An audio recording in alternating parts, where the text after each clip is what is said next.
take all the questions. One way to speed up anyway. My name's Jim McElroy, I'm a resident of Chippendale. I wanted to address the second question, which hasn't come up so far, which is the business vote.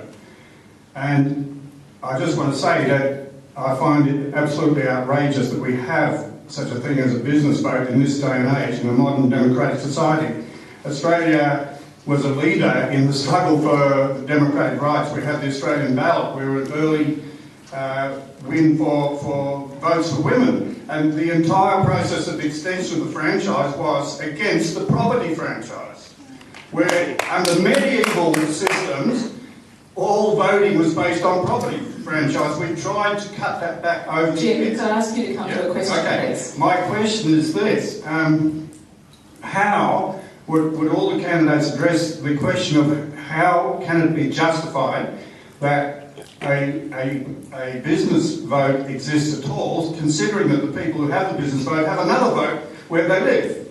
So how can that be justified? And secondly, my final point is, would the candidates support a push to abolish the business vote and make voting for the people who live in the city of Sydney only? Thank you. So Jim, I don't want to be rude, but actually the candidates in the main did answer that question. So I'm just going to ask them to do a very quick go down because they did all answer that question in one way, shape or form. Not the abolition of all business. Okay.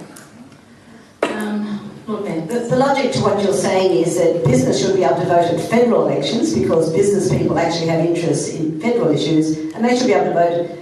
Businesses should be able to vote at state elections if they can in fact vote in the City of Sydney and get a special additional vote. Now, it's not applying, this proposal is not applying to any other local government area. So we feel as though they're targeting us, and I actually feel as though they might even be targeting me because it follows on from that legislation which said I couldn't be member and mayor, even though I'd been elected on 4 occasions to do those jobs together, and they really were very complimentary and worked well for the city. So, you know, there's a real philosophical issue around why you'd have business voting because they're not a person. And it's really meant to be about a person. One vote, one value.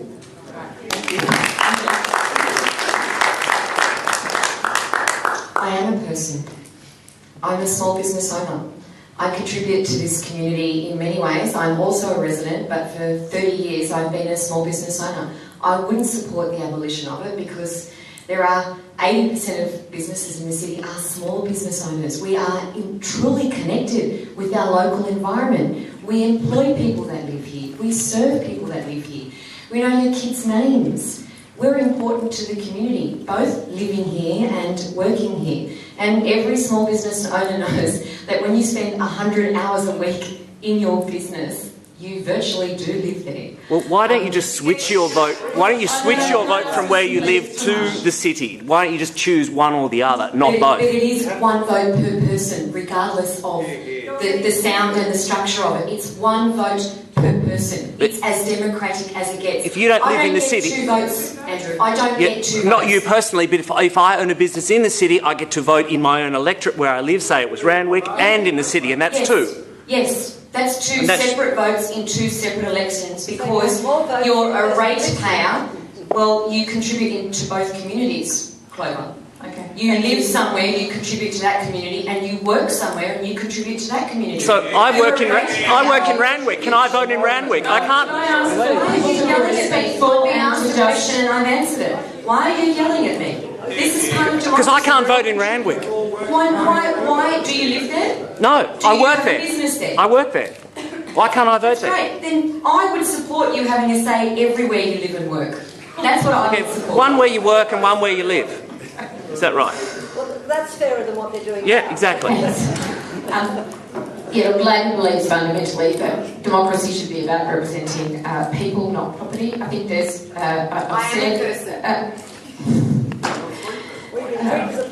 I've said that New South Wales Labor this week has announced we would roll back the legislation. We think it's wrong, we don't think it's democratic, and we would roll it back. Can I just say one more thing? I think also the notion that we wouldn't work with businesses simply because they don't get a vote is offensive, And it's also offensive to say that because they pay the most rates, they should get more votes. The notion that franchise should be tied to the amount of tax you pay, and the notion that you don't listen and work with your community because they don't get a vote in your area, both of these things are just fundamentally wrong. I love my local small businesses.